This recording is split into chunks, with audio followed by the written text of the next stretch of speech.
Before we go any further, Charles, explain to me why there is water coming in your sound. Yeah, well, we were chatting about this. One of the perennial issues, let's say, with recording these sorts of things between three people in three different places are the sound levels, which is terribly technical and I would say verging on dull. But it is an indication of the world we live in that there's no one way of doing stuff. And I don't know when that went wrong, but it is the constant bugbear of so many people, and yet that's how many businesses thrive, by making a product that doesn't conform with everybody else's and that doesn't do this, that and the other. And so you're forced down a particular route, which is a bit of a sidetrack, but it does raise the issue, as you say, that there is a sound you can probably hear in the background when I speak, and that is the noise of water. And I must say, I am delighted that that is the sound, because in the UK, and we've been talking about this on the news, we have been very, very short of water. And I think it's really indicative of, again, of the age. So my sort of tech mini rant is pertinent in that I think for the vast majority of people living in the UK, perhaps in the so-called developed world, whether or not it rains is just not something that people think about. I think it's a sort of, well, the weather's lovely, but in actual fact, there is a massive implication if it doesn't rain. And I keep track of this, keeping livestock and whatnot and needing things to grow at particular times. It's really important when stuff happens. But equally, it's a massive reminder of the requirement to work with and not against nature. And yet here we are, very, very short of water. In the UK, no provision for storage of water in proportion to the requirement. And what I mean by the requirement is that the UK's population has obviously gone up dramatically over the last few decades. Water shortages are now very much more to be something at least that water companies can talk about and sort of dangle over people and try to raise prices and all sorts against. The truth of it is sort of somewhere in the middle, in that the way that water companies are run is beyond doubt very, very inefficient, very poor. The infrastructure is very badly managed, and I can say that with absolute certainty, having dealt with my own water company on very many occasions and found out exactly how poor their record keeping is, as indeed their maintenance of the infrastructure is. But it's a big issue, and yet here we are talking about trying to create new energy and new water resources just to be able to funnel them into AI and data centers. It is really crazy. Anyway, it's raining. I'm delighted. I hope we get more of it. And if anybody thinks, well, we'd rather it was sunny, then we've had sun pretty much non-stop for 4 months. So I think it's time for some rain. Mike. I mean, it is quite amazing that it is really raining probably for about the third day this year in Plymouth. This is it's fairly unprecedented. Of course, that's not a climate. I'm not suggesting that's a climate issue. That's a weather issue. And this particular year, it has been pretty dry, as Charles says. So I suppose we should be welcoming it. The question is whether it's going to stop raining now between now and Christmas.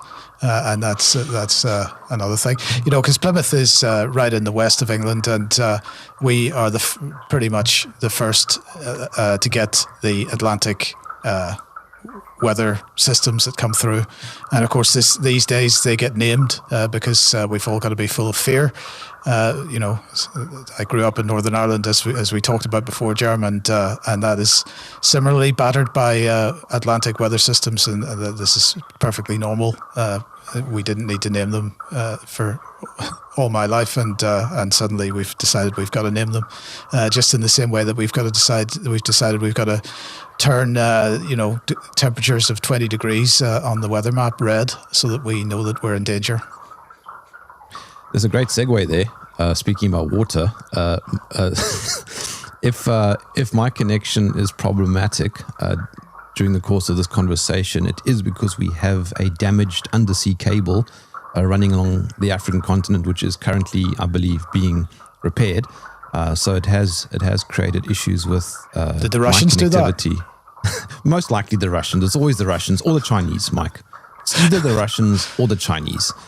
So it's somewhere off the northern horn or somewhere there. I don't know where the problem is. But in any event, if there's an issue, it's simply because of that cable connecting me to the rest of the world. But that's a very interesting thought. I mean, you don't often think about something like that. So, like, if you go into your street and you look at the cables, running along, it's not very far, right? And so if you think about cables that run throughout your suburb, you start thinking, well, that's really long. Think about how long an undersea cable is. It is unbelievably long, and it leads us to globalization. And there's a point that I want to make, because people often get confused between globalism and globalization. And I thought this could be a great opportunity just to discuss quickly what those two terms mean. Let's see if you agree, because I've been trying to figure out the difference between the two because they get used interchangeably. So globalism is an ideological term, which effectively means central control of everything, right? And globalization is merely the technical connectivity of the world, like using ships to take containers around, or undersea cables connecting us. It's not an ideological thing. It's just making trade and movement easier. But globalism is an ideology. Would you agree? Not entirely. I think that globalization is an outgrowth of globalism, and so I don't think you can separate them necessarily. I think that the style of global trade, because it's not just global trade. We've always traded with other countries for thousands of years. We've traded with other countries in Ireland, in England. There's a ton of evidence of trade between Britain as it was and the Middle East and Africa and so on.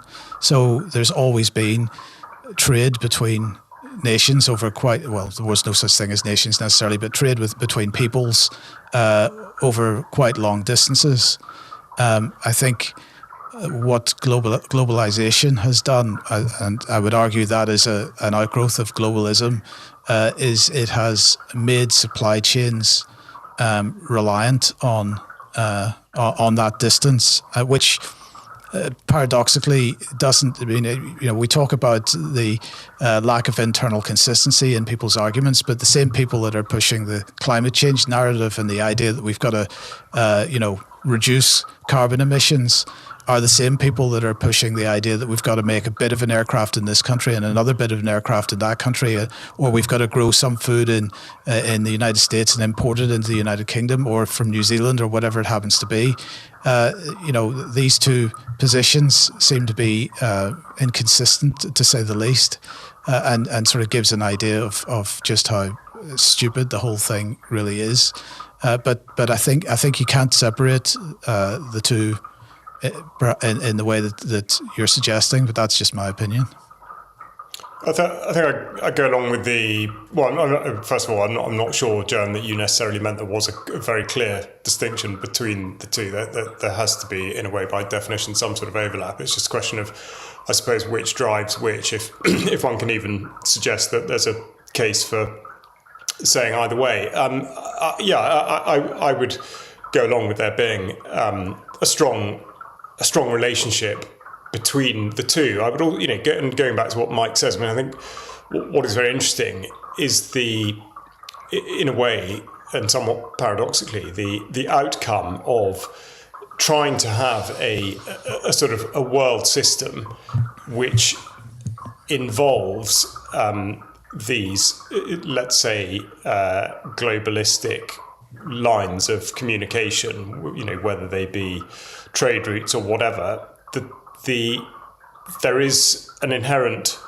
over complexity with them, in that what seems to be attempted or has been done to a certain extent is to make direct connections from A to B, rather than in the historic context using the points along the way.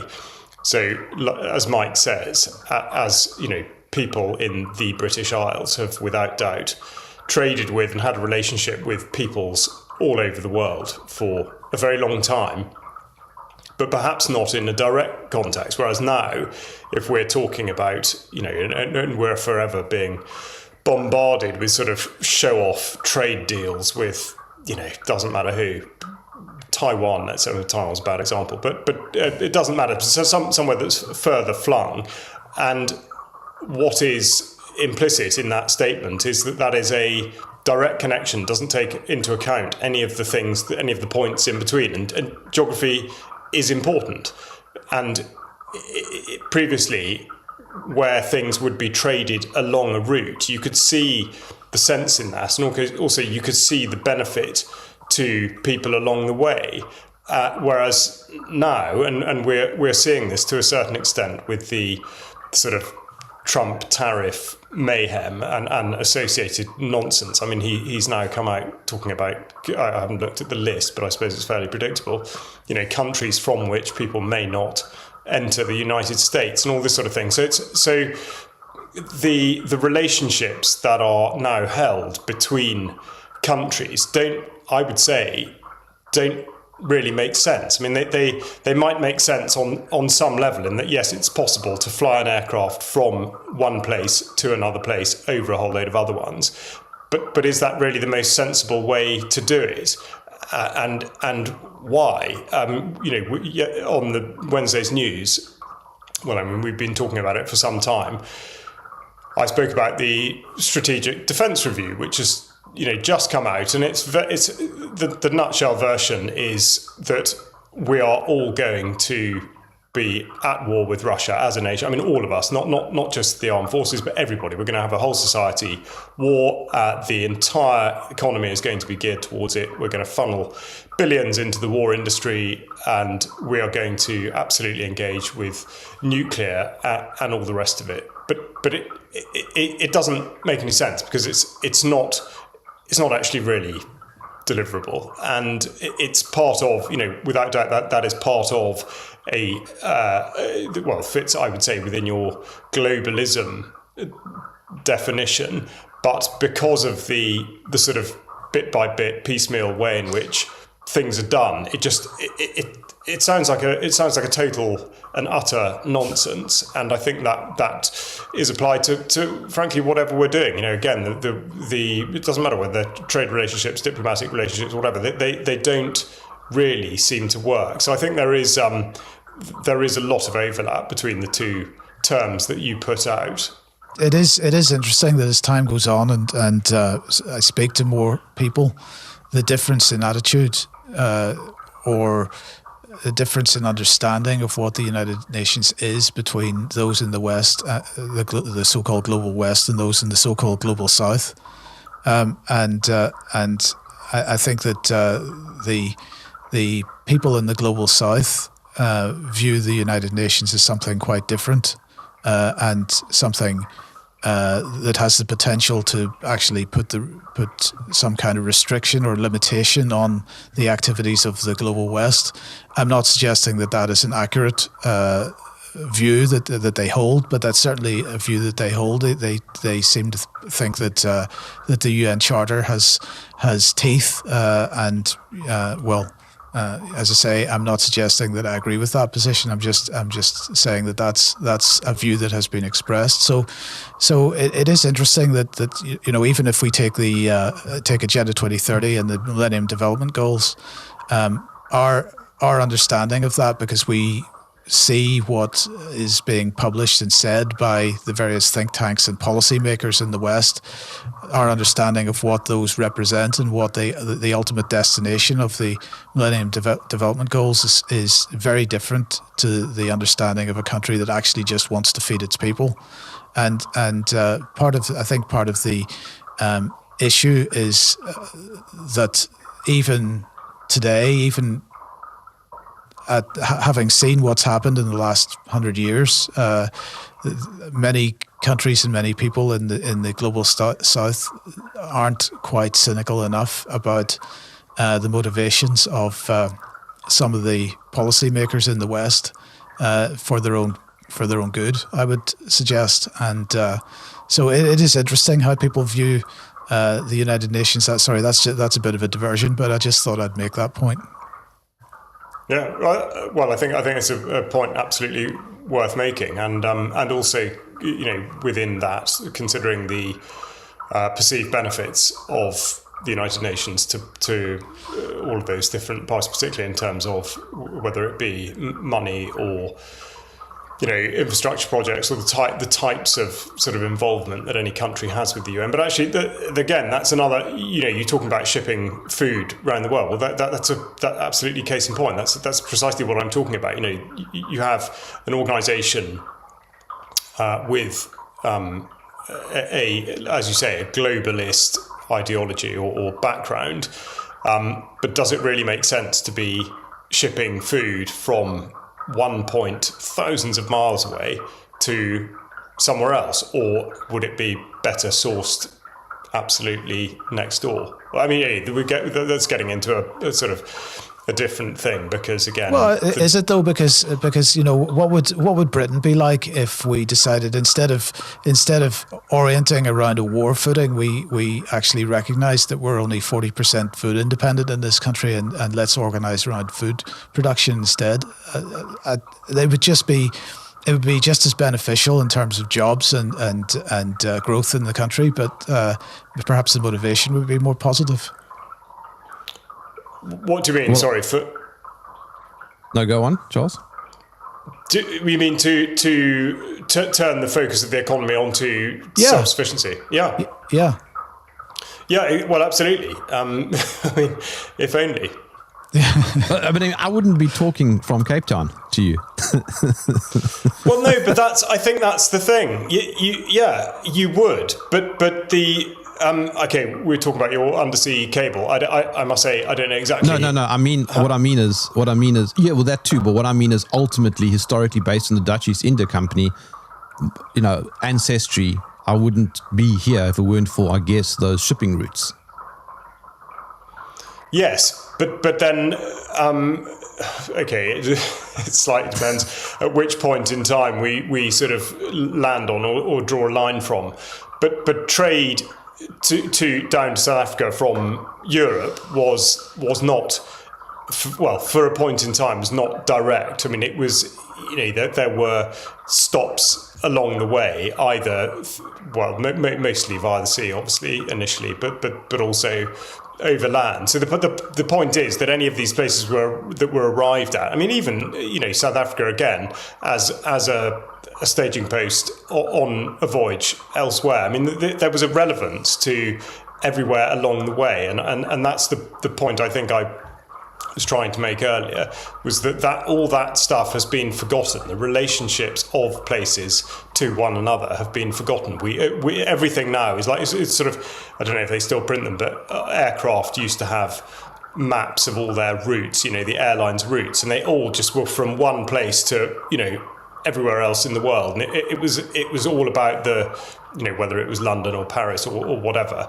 as opposed to a route from London through Paris, through Berlin, or whatever. And I think we are just the poorer and more vulnerable for it. That the sense of sort of economic or other integrity via a relationship that actually makes sense, a trade route that makes sense, I think is something we've lost. Yeah, but you're making an argument for decentralization, actually, which is a good argument. Yeah, well, I mean, yeah, possibly.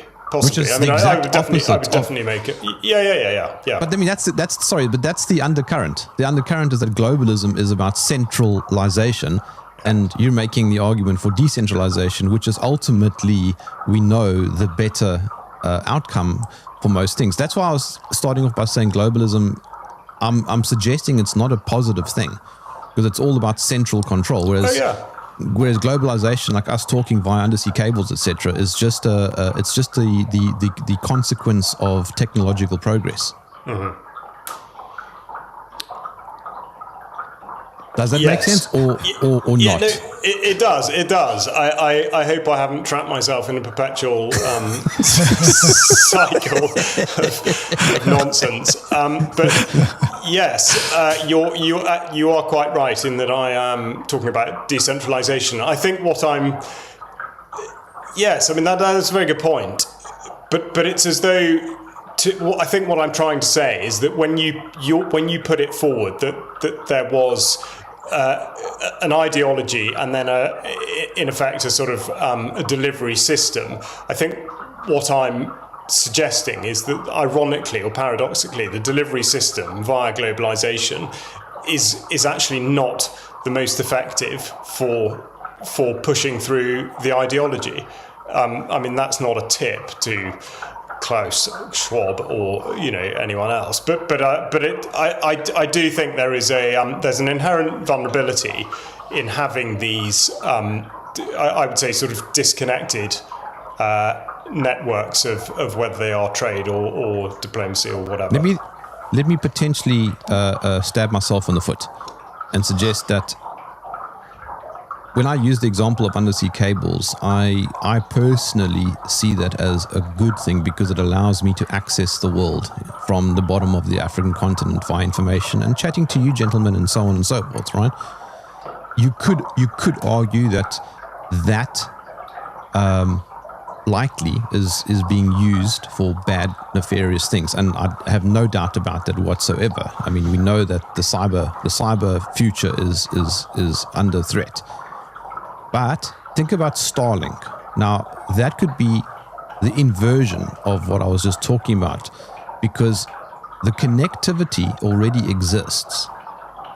Now, that is a different type of connectivity, which I think is tightly connected to mass surveillance and the collection of data, which is ideological more than it is practical. Starlink's more than that. I mean, it's effectively a defense organization because it is being used. It is being deployed as a weapon. It is being used for military purposes in certain countries, but increasingly the global internet is also being weaponized, as you've just hinted at by using the word surveillance. But the entire internet from the beginning, to some degree, has been predicated on this opportunity and opportunism by certain people to use it for that purpose. But at the end of the day, it's a piece of infrastructure, and like any piece of infrastructure, it could be used for positive or negative purposes. It depends who's in the driving seat at the time. I think just to make one final point on your globalism versus globalization question. I think that the difference between what happened because as we've said, there's always been this global aspect to trade, but the difference between what happened in the past and what's happening now is that when trade happened, it was because country A produced certain goods which were perhaps useful to country B, and country B produced certain goods which were perhaps useful to country A, and those things were effectively swapped in some form of trade. What's happened in recent decades, of course, is that country A no longer produces anything useful, and country A attempts to exploit the differences in the cost of labour in country B in order to produce stuff more cheaply or whatever, and therefore make bigger profits. That I think is the real danger of the policies that the West has pursued over the last decades, because actually in not too many more years there won't be anybody left in our countries that remembers how to do certain things. And this is part of this sort of goes back to Charles's point about the strategic defence review. I'm not convinced. Even if they wanted to, as Charles was saying, even if they wanted to do what they're suggesting they want to do, it's not actually achievable because A, they don't have the skills. They don't actually have the intelligence or the capability to pull it off. So the whole idea is stupid and will result in disaster for this country if it is pursued, if people don't oppose it.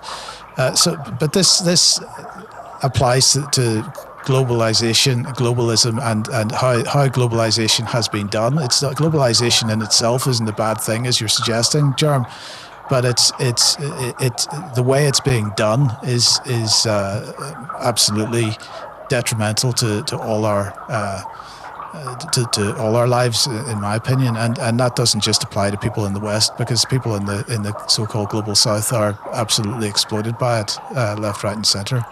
So, yeah, nothing else to add to that.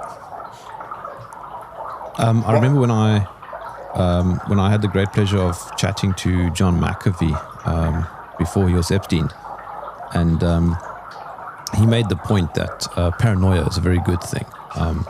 And paranoia is what led him to developing antivirus software before there were viruses. I think we should be absolutely paranoid. I think there's no question that our governments are out to get us. There's no degrees about it. We should be absolutely paranoid. Our governments are out to get us, and that is. I mean, this really is the nub of it, isn't it? Is who is our enemy? It's we've got to keep our focus on who the enemy actually is.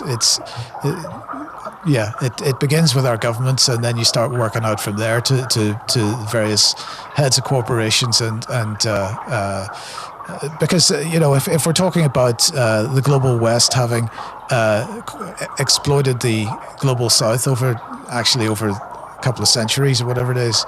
That actually ordinary people in Western countries are in a sense the same as the global South, because we are equally being asset stripped and exploited, just as Africans were during the 19th century and so on. It's quite incredible to watch, and in the meantime we're being convinced that we have to pay our taxes to make sure that the National Health Service is allowed to give pharmaceutical companies big profits, but and we have to pay increasingly corporatized and centrally controlled food companies in order for them to have the right to poison us with hyper-processed foods and so on.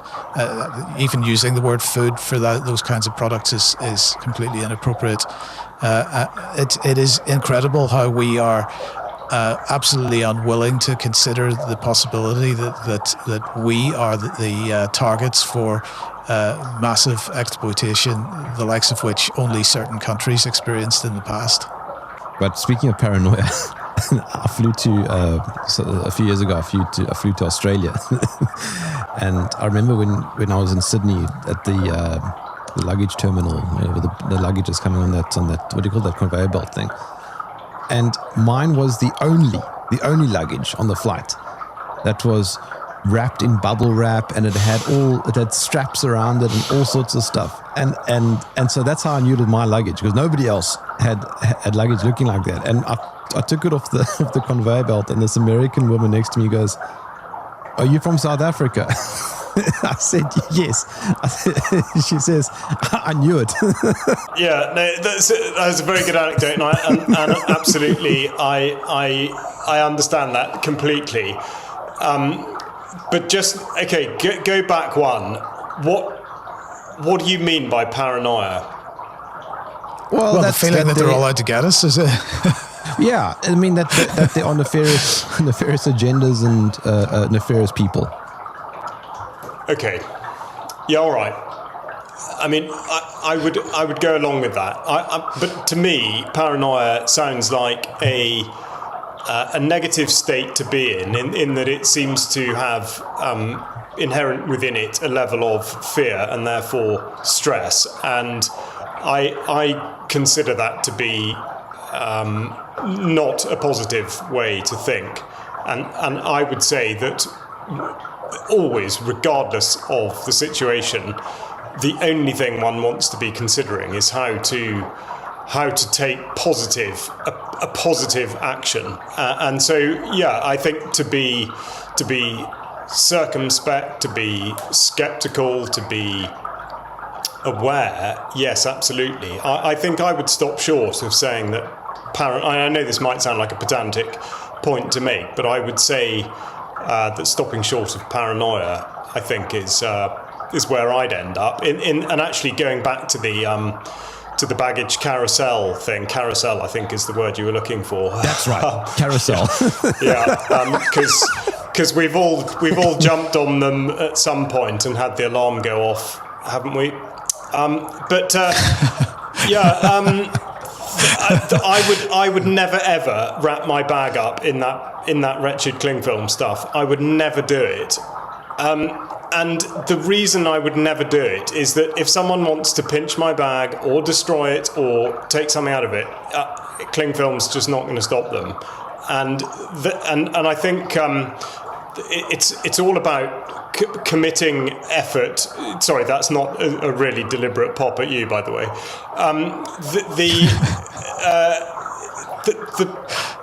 The way that I think the world should work is that, or at least for us, if we're confronting these sorts of points of view, is that you have to put in the effort where it's going to count, where it's going to make a difference. And things like I'll give you an example: the car alarm. I mean, there have been a lot of utterly pointless things invented over the years, but the car alarm. I mean, seriously, whatever was that for? The only time they go off is wrong. I drove on the way to Plymouth yesterday morning. I drove past a transporter lorry with 2 tiers of vehicles on it, and the car at the very back on the lower deck, its alarm was going off. I just thought, it's just classic. So there it was, flashing lights. How incredibly annoying for the driver of the transporter that his rear vehicle, nothing he could do about it, just car alarm going off. And so the point I'm trying to make via in a way a deliberately stupid example is that an induced state of paranoia, I'm afraid to say, I just do not see as being productive, and also I see it as surrendering control to the wrong side, and to consider that somebody is doing something to you rather than you are the doer. You are taking the situation on its own merits and then deciding what's going to happen. And yes, to anyone who's wondering still why I wouldn't cling film my bag, yeah, I have had stuff nicked out of bags, but there we go. I'm still here, and I think that's the point. So yeah, I would say that with all these situations, with all these thoughts, you've just got to consider it in such a way that you turn it to your advantage and to your sort of self-improvement. Yeah. And I just want to add that I also agree with Charles as well. I was being utterly flippant with the use of the term, but and really the point there was who should be the focus of whatever urge for resistance that we have, and so it was perhaps playing loose with the term, but and I completely agree with you, Charles. Whatever's going on in this world, we should not be interacting with it from a position of fear. Yeah, exactly. Yeah. So I mean, if I think the words used, the governments are out to get us, let's say. Well, so what? Because how really is that to be achieved? Let's say the sort of the cave scenario. If we didn't work for UK Column and we didn't put out a news programme and research all these things, and we got on with our lives within this idea of being in a nation that was self-sufficient. I mean, okay, this is an absolutely ludicrous situation to be putting out there, because it might never happen. Let's not say won't, because there was a point in time where it did because it had to. And don't forget that this is what drives everything, is necessity. And I go right back to the beginning where I talk about the rain here, and the only reason people do just drift about the place listening to their whatever those radioactive earpod things are called, not having a clue, is because there's no necessity. They don't need to think about water because all that's spoon-fed, all that's done for them, and that's sort of what this comes back to, I think, is this idea of necessity, which largely has been lost. But so if we were in a situation where we were not aware of the sorts of things that we do know about, and therefore are able to form judgments like the government are out to get us because they have said blah, blah, blah, blah. Actually, how would we know? And okay, I say that from a position of being in a rural environment where I don't see anybody who works for the state ever. I mean, occasionally the people come past and pick the rubbish up, but if they didn't, it wouldn't be the end of the world. There'd be a way to deal with it, and that's it. Okay, I know that's one thing. If you're in let's say if you're in an urban environment, the likelihood is you will see people who are working for some state agency, but probably in an oblique sense, they're not actually there to necessarily deal with you. So this is not an advert for people to switch off and not watch UK column news, by the way. I should make that very clear. But the point is that if you're not thinking about it and then allowing it to corrupt your thoughts and make you feel helpless and that it is taking control of your life, then you're sort of moving into dangerous and I would say wrong territory. So yes, awareness, but use that. And so that's why, going back onto the why you should watch UK column news bit. Well, the reason you should is because there is a higher sense of being and a higher sense of purpose in that empowerment of knowing what these people are trying to do and understanding how to make that inform your life choices in a positive sense. So, like, for example, the government or the state, they are, or it is out to get you. I think that's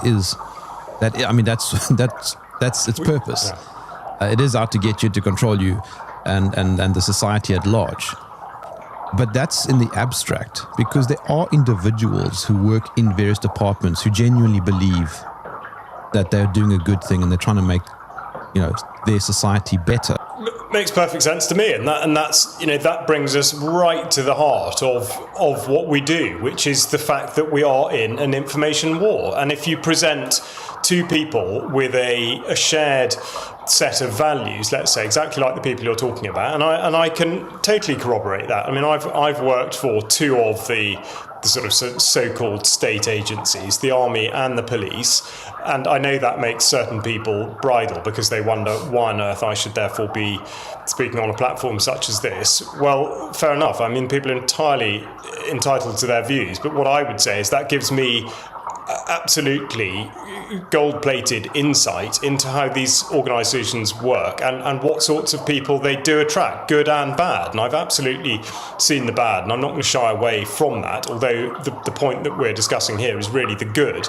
So the thing is, if you put people who do have shared values and, in a sense, an inherent core of, let's say, good, but you present them with two different sets of information, then you would expect the outcomes to be different, which is why it is so dangerous to introduce narratives like climate change, for example. Here we are talking about dry weather and then some rain, which I know perfectly well is weather, exactly like Mike said at the beginning.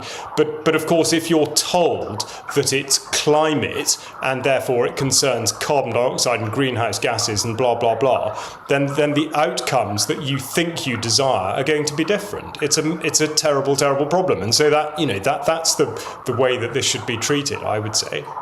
The climate change narrative, though, is part of that invisible boogeyman agenda. You can't see it, and whenever there's a change in weather, it's climate change. It's because you drove a diesel car. It's your fault, or you left your light bulb on for too long. Your incandescent light bulb, which, by the way, is actually healthier to use than an LED light, which most people don't know. Or the other invisible one is the pandemic, which, remember, you can't see it. Right, so you have to trust what you're being told. There are a couple other invisible boogeymen. Bill Gates actually mentioned 4 in an interview recently. And the problem here, and we spoke about this previously, is that because it's Bill Gates, you'll dismiss everything he says. And that's a bad idea, because he can actually tell you what he's thinking. And you should listen sometimes. So when he says things like, we need to be prepared for climate change, which is the one invisible boogeyman. The other he mentioned was more pandemics. What was the other one? It was nuclear war. I mean, we've never seen that actually play out. We've only ever been threatened from the Cold War era.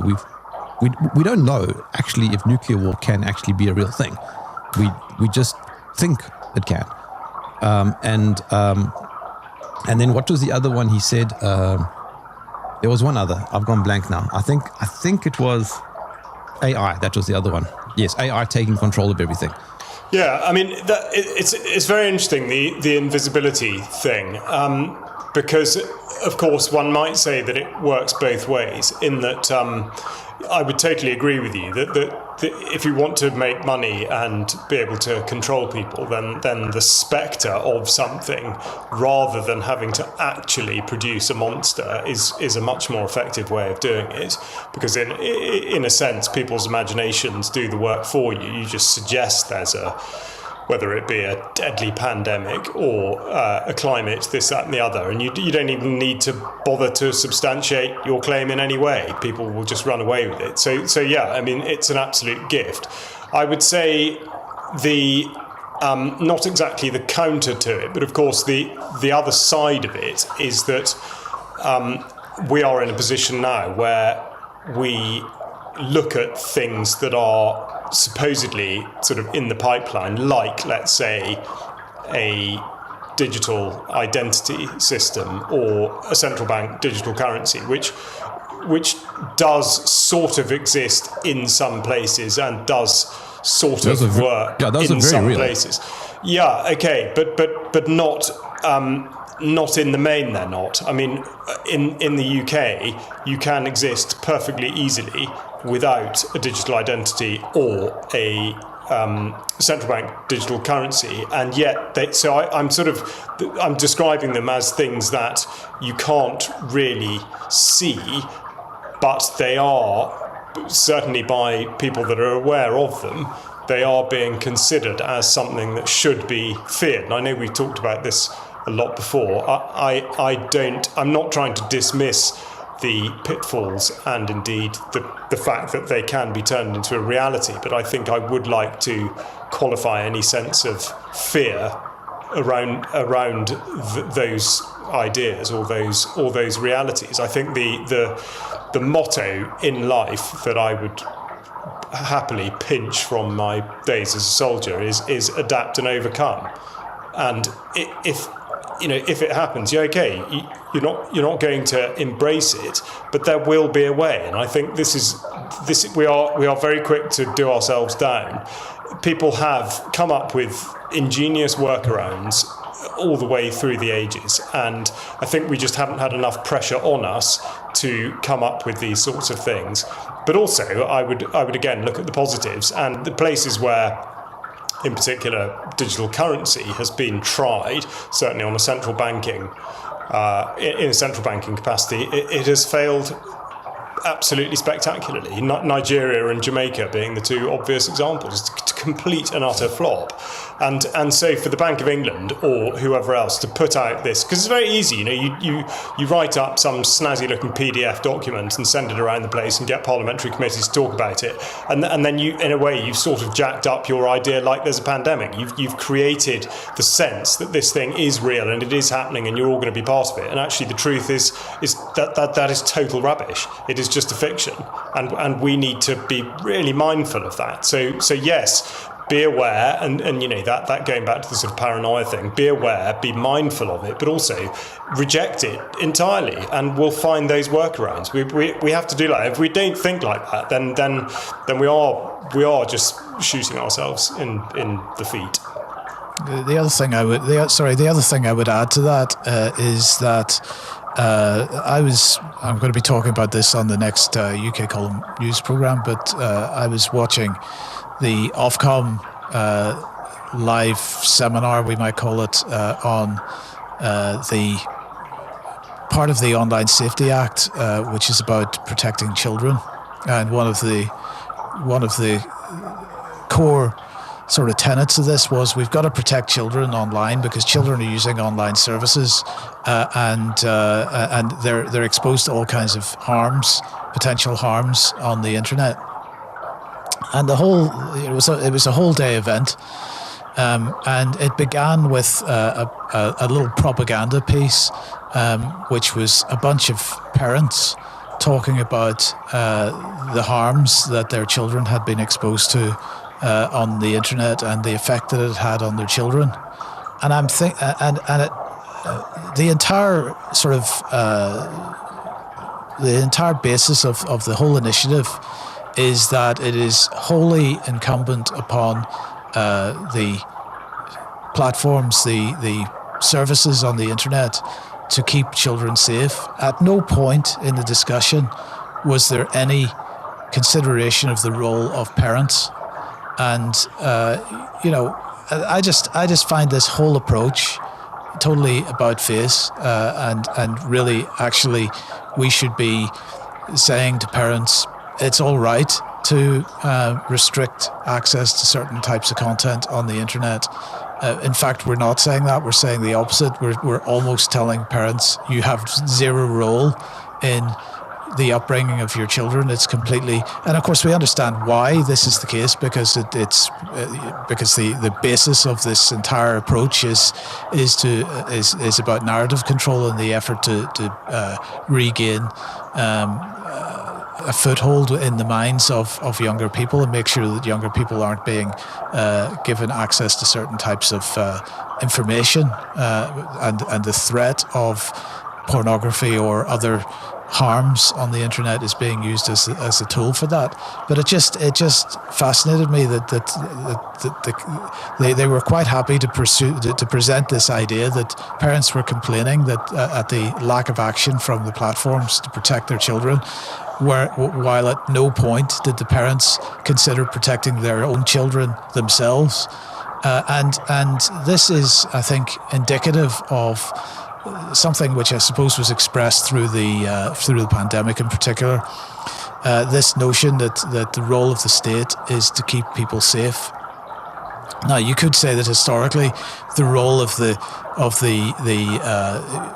king or whatever was to keep people safe, but this has been taken to an entire different degree, to the point where, because it's been twisted, that in order for us to keep you safe, you've got to submit to certain limitations, and it is without question attempting to build a level of control that we haven't seen over people's lives that we haven't seen previously, and so that should be resisted.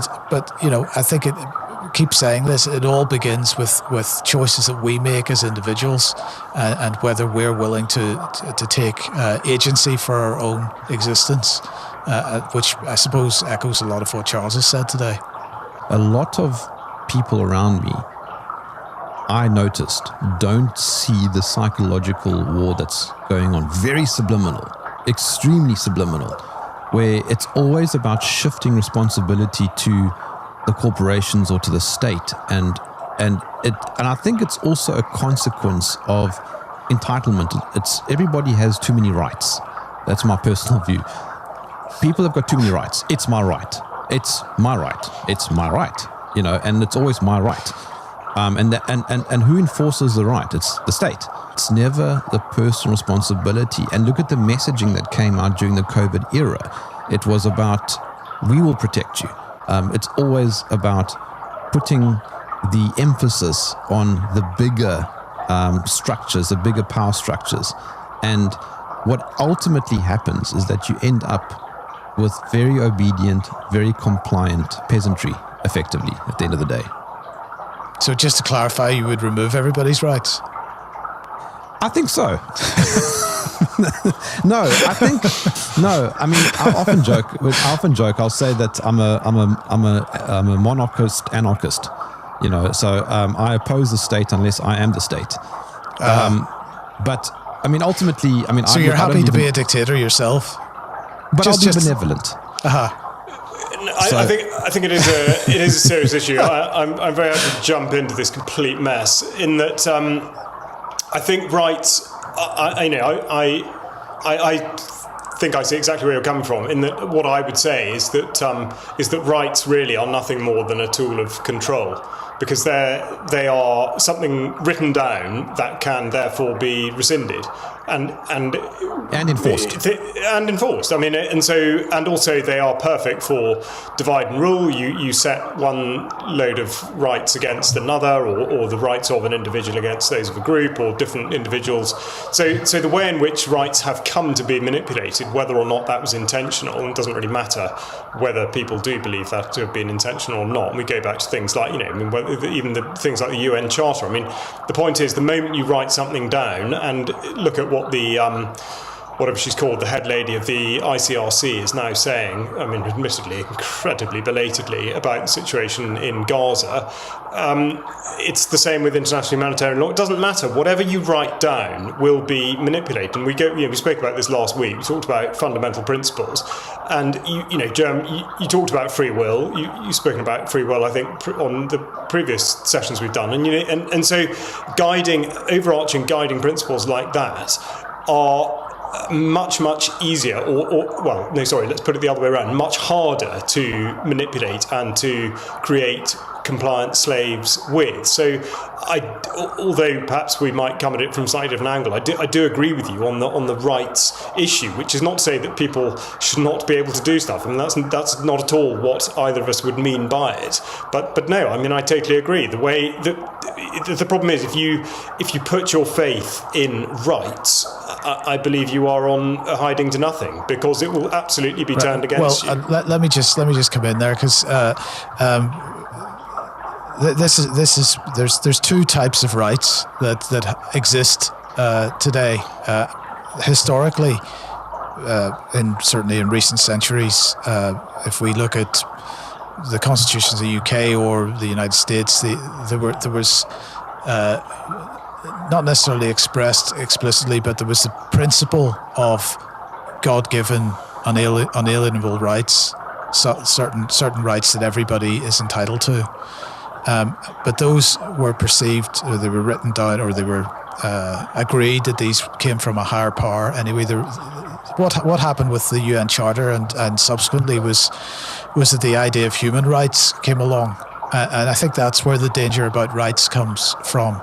Because once you say that a right is conferred to one human from another human, that is putting the other human in a position above the human that gets the right. The fundamental problem with human rights is it starts with a blank piece of paper. It starts with the idea that you have no rights, and then you start adding rights to those. But if a human being is giving a right to another human being, then that human being can take that right away again at some future point. So I would say that societies can organize around some fundamental principles which we might call unalienable rights that are sort of universal and come from something outside of humanity and can't be removed. And we can agree that there's, like the right to life, for example, there are some fundamental rights that are just obvious.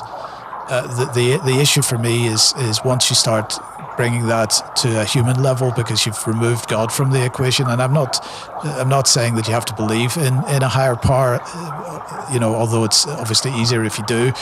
But you have to at least agree that there's a principle above humanity, which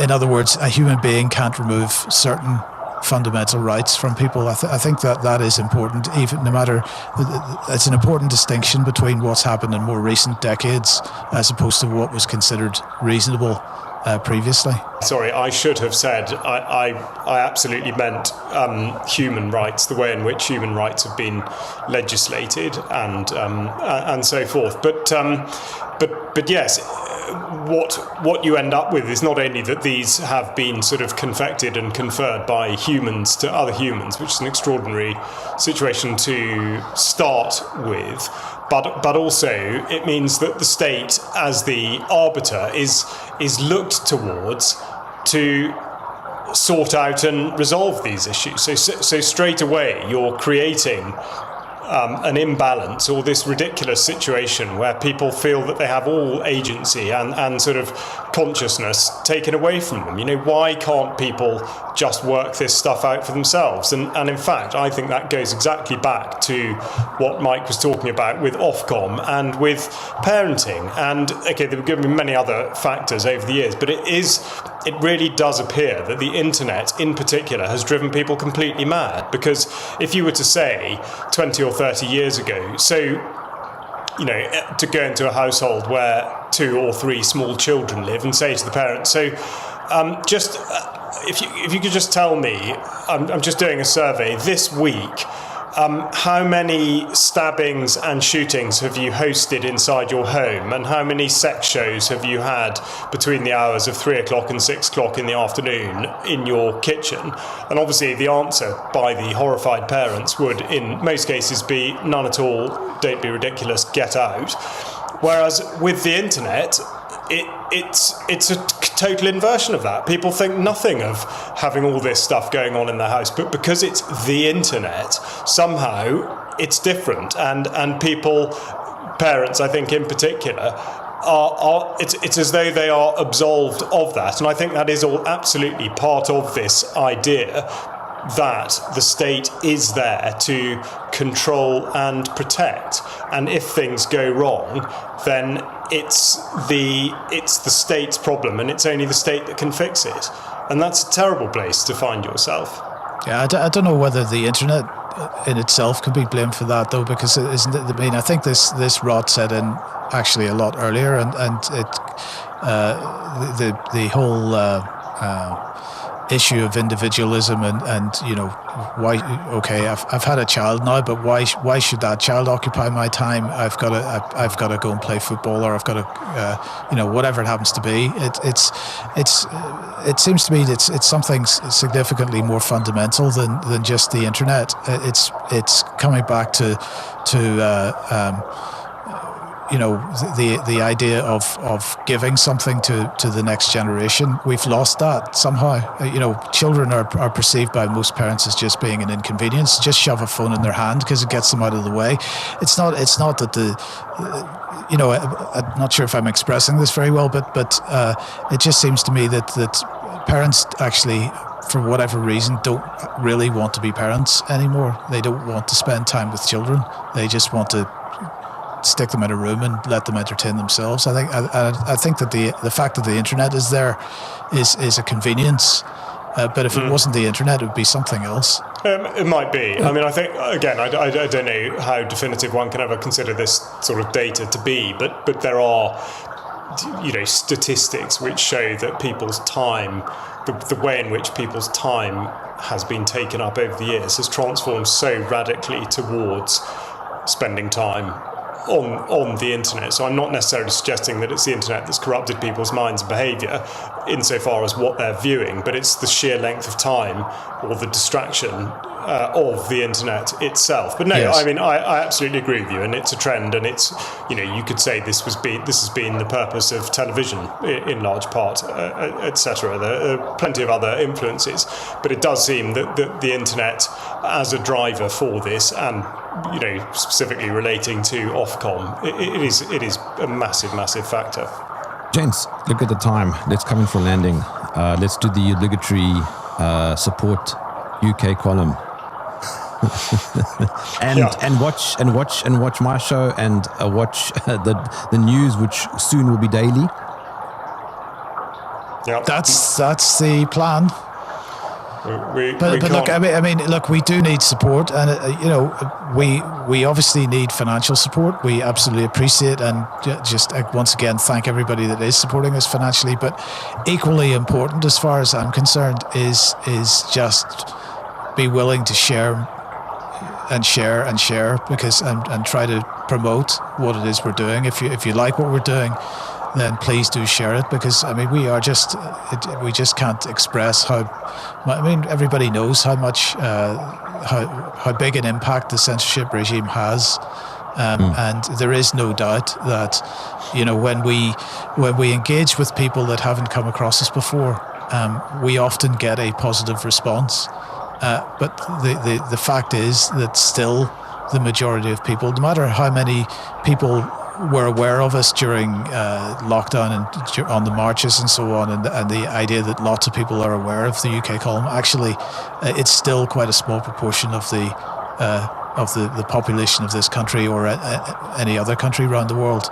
So, just encourage everybody to share as much as possible.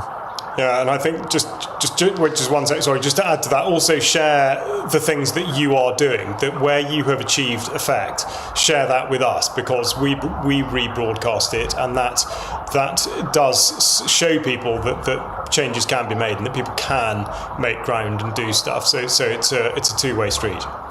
Mike Robertson, Charles Mallet, thank you for joining me in the weekly Banter Trenches.